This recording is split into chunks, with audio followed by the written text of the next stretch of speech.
नमस्कार। देश काल में आपका स्वागत है। मैं हूं मुकेश कुमार। दोस्तों, सुप्रीम कोर्ट से बहुत ज़्यादा लोगों को उम्मीदें नहीं थी। एसआईआर के मामले में जब 1 दर्जन से भी ज़्यादा याचिकाकर्ता सुप्रीम कोर्ट गए थे तो बहुत सारे लोगों को लगा था कि सुप्रीम कोर्ट का जो रवैया पिछले कुछ वर्षों से रहा है उसमें उसे कोई राहत नहीं मिलेगी, क्योंकि इलेक्शन कमीशन और केंद्र सरकार मिलकर जो वोटों की धांधली कर रहे हैं, बिहार में करना चाहते हैं और पूरे देश में उस मॉडल को धांधली के फैलाना चाहते हैं एसआईआर के जरिए, उस पर रोक नहीं लगाएगा। एक तरह का संदेह सुप्रीम कोर्ट को लेकर बना हुआ है और जिस तरह की बेंच थी उसकी वजह से भी ये संदेह गहरा रहे थे।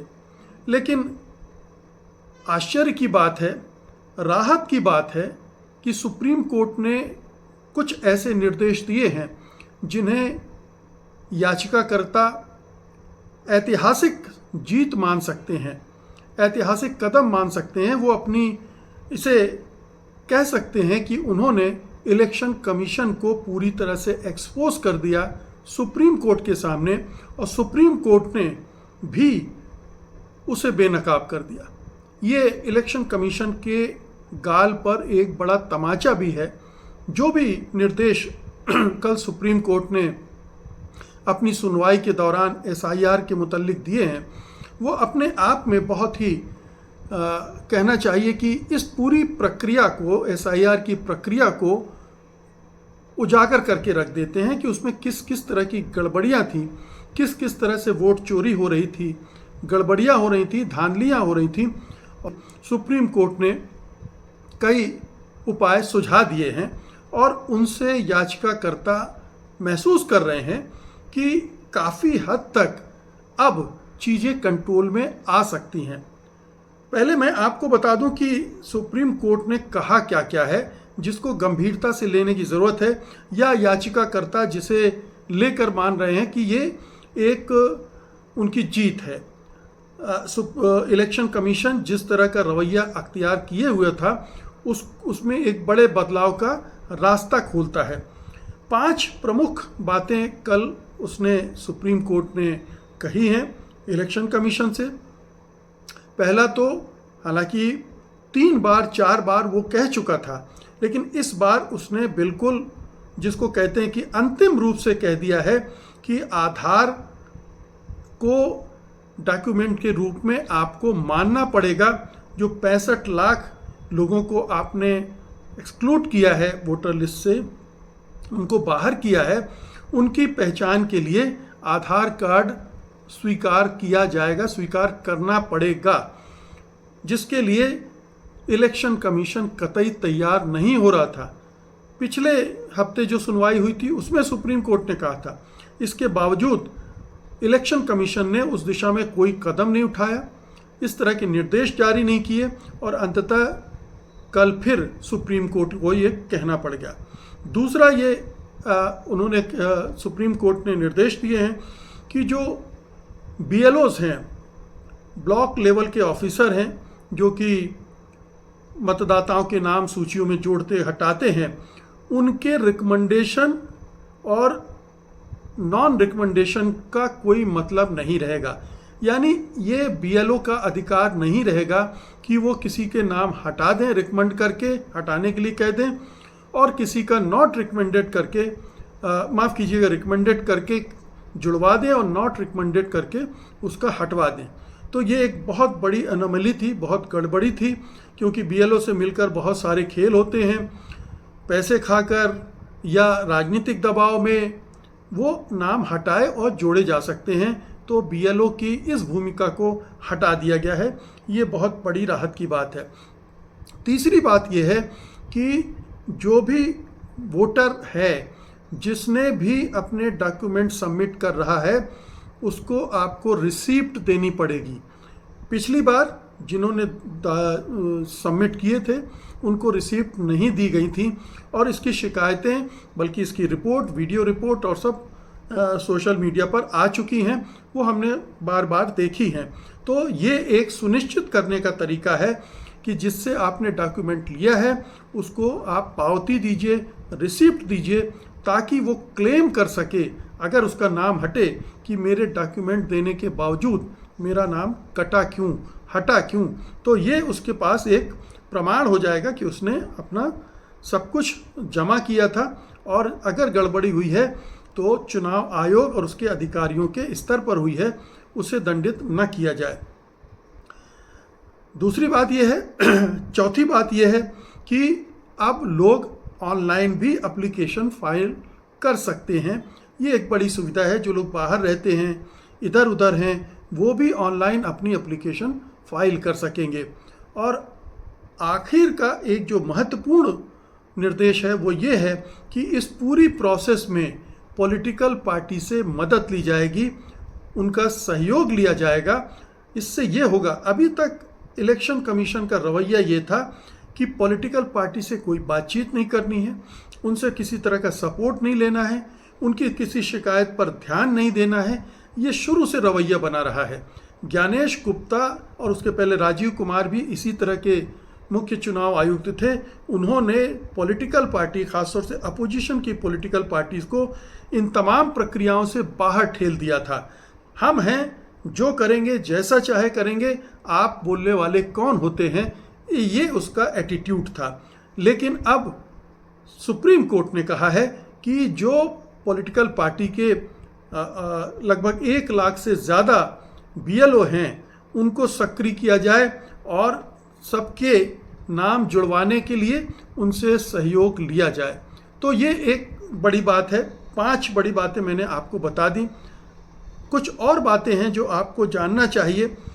एक तो ये है कि इससे एक तरह की ट्रांसपेरेंसी आ जाएगी, एक तरह से मतदाताओं को आश्वासन मिलेगा कि उनकी सुनवाई होने वाली है। अगर कोई पॉलिटिकल पार्टी बाधा बनती है तो दूसरी पॉलिटिकल पार्टी उसका सहयोग कर सकती है। अगर BLO गड़बड़ कर रहा है तो उसके पास अब एक हथियार है, औजार है। चुनाव आयोग के निर्देश हो चुके हैं और पॉलिटिकल पार्टी उसकी मदद करने के लिए आगे आ सकते हैं। तो अब ये जो मनमानापन चल रहा था इलेक्शन कमीशन की तरफ से राज्य स्तर पर, पूरी सरकारी मशीनरी उसके साथ थी और मनमानी कर रही थी। जहां जो जिनके नाम चाहे उसने हटा दिए। कई जगह गांव में से नाम हटा दिए गए, पूरे गांव साफ कर दिए गए। इस तरह की घटनाएं भी सामने आ चुकी हैं, रिपोर्ट आ चुकी हैं। कहने का मतलब ये है कि चुनाव आयोग को एक तरह से सुप्रीम कोर्ट ने बाध्य कर दिया है कि वो अब ज़्यादा ट्रांसपेरेंट ढंग से काम करे। हालांकि ये आधी सफलता मैं मानता हूँ जो याचिका करता है, क्योंकि ये जितने कम समय में ये किया जा रहा है वो अपने आप में एक बड़ी विसंगति को और गड़बड़ी को पैदा करने की गुंजाइश पैदा कर देता है। सुप्रीम कोर्ट ने इस ओर ध्यान नहीं दिया है। सुप्रीम कोर्ट किसी तरह से चुनाव आयोग द्वारा उठा लिए गए कदम को सपोर्ट कर रहा है, उसको उस प्रोसेस को पूरा करवाने की कोशिश कर रहा है और उसमें राजनीतिक दलों को भी ठेल रहा है। ठेल रहा शब्द इसलिए मैंने कहा कि इस पूरे जो गड़बड़ी हुई है उसमें इलेक्शन कमीशन को तो उसने लताड़ नहीं लगाई है, लेकिन इस पूरी प्रोसेस में जो गड़बड़ियां दिख रही हैं उसमें विपक्षी दलों के सिर पर ठीकरा फोड़ा है। उसने पूछा है कि विशेष गहन परीक्षण यानी SIR के तहत मतदाताओं को फॉर्म भरने के दौरान राजनीतिक दलों के BLA क्या कर रहे थे, यानी राजनीतिक दलों के BLA को उसमें इन्वॉल्व होना चाहिए था। लेकिन इन्वॉल्व होते कैसे मिलाड, क्योंकि इलेक्शन कमीशन तो एकला चलो की राह पर था, वो विपक्षी दलों की सुनने को तैयार नहीं था और उसने मनमाने ढंग से ऐन वक्त पर ये शुरुआत कर दी थी। विपक्षी दल उसमें उसके इस मनमाने तरीके पे कैसे सहयोग करते और क्यों करते, क्योंकि ये स्पष्ट रूप से लग रहा था कि इलेक्शन कमीशन धांधली करवाना चाहता है, ऐसी वोटर लिस्ट तैयार करना चाहता है जो NDA को, BJP को मददगार साबित हो, और इसलिए उससे सहयोग करने का कोई मतलब नहीं बनता था। लेकिन उसने पॉलिटिकल पार्टीज़ पर ये ठीकरा फोड़ दिया और उनको निर्देश दे दिया कि जो अभी 65 लाख लोग मतदाता सूचियों से हटाए गए हैं उनको फिर से जुड़वाने में या जो वाजिब लोग जो सचमुच में उस वोटर लिस्ट में होने चाहिए, क्योंकि 3-4 कैटेगरी हैं इसमें, हो सकता है कि कुछ उसमें से सही भी हों लेकिन बहुत सारे गलत भी निकल रहे हैं, तो राजनीतिक दलों को निर्देश दिया है कि आप उनकी मदद करेंगे, उनके साथ भिड़कर ये काम करवाएंगे। तो राजनीतिक दलों को भी उसने इसमें लपेट लिया है। इसका मतलब ये है कि जब राजनीतिक दल भी उस प्रक्रिया में शामिल हो गए तो जो भी वोटर लिस्ट मिलेगी, बनेगी, जैसी भी बनेगी, हड़बड़ी में, जल्दबाजी में, उसके लिए उनको भी जिम्मेदार ठहरा दिया जाएगा। ये पेंच है इसमें। और हम ये नहीं कहते कि सुप्रीम कोर्ट की नीयत खराब थी, उसकी मंशा ऐसी थी कि राजनीतिक दलों को भी इसमें उलझा दो, लेकिन ये उसने जो भी निर्देश दिए हैं उनसे आगे चलकर यही होने वाला है कि अगर मतदाता सूचियों में गड़बड़ी रह गई तो दोष दिया जाएगा कि राजनीतिक दल क्या कर रहे थे, उन्होंने क्यों नहीं हस्तक्षेप किया, उन्होंने अपने BLAs को क्यों नहीं लगाया, उनसे जो जिनके नाम कट रहे थे और जिनके जो वाजिब मतदाता हैं उनके जुड़वाने के लिए उन्होंने अपना अभियान क्यों नहीं चलाया, वो इलेक्शन कमीशन के खिलाफ अभियान चलाने में ही क्यों जुटे रहे। तो ये तर्क दिया जाएगा और मुझे लगता है कि इस तर्क का इस्तेमाल इसलिए भी किया जाएगा कि इन्हीं मतदाता सूचियों के आधार पर नवंबर में चुनाव करवाए जाएं, जो कि इलेक्शन कमीशन की भी जिद है, उसका एजेंडा है और मोदी सरकार का भी एजेंडा है। तो ऐसी मतदाता सूची जो इतनी हड़बड़ी में अब 1 महीने के आसपास रह गए हैं, 25 सितंबर को ये ख़त्म हो जाएंगी शिकायतें सुनने का और फिर 5 दिन का समय और दिया जाएगा, 30 सितंबर को फ्रीज कर दिए जाएंगे। तो आप मान लीजिए कि 1 महीने 10 दिन के आसपास रह गए हैं ये सारा काम करने के लिए, बिहार के करीब 8 करोड़ मतदाताओं की सूची को शुद्ध करने के लिए, उसको सही करने के लिए, सही बनाने के लिए, और उनमें से कोई छूट ना जाए और ना ही कोई गलत शामिल हो जाए, ये देखने के लिए। तो ये बहुत ही हास्यास्पद है, बहुत ही मैं कहूँगा कि मुश्किल काम है और सुप्रीम कोर्ट को इस बारे में सोचना चाहिए था। उसका अभी हालांकि सुनवाई चल रही है और अगली डेट सितंबर की दे दी गई है, फिर सुनवाई होगी उसमें, लेकिन बेस्ट तो तरीका यही होता कि इन तमाम निर्देशों को जो उसने दिए हैं वो लागू भी करवाए जाते, राजनीतिक दलों को भी जोड़ दिया जाता, कोई बात नहीं, उनकी भी जिम्मेदारी तय हो जाए।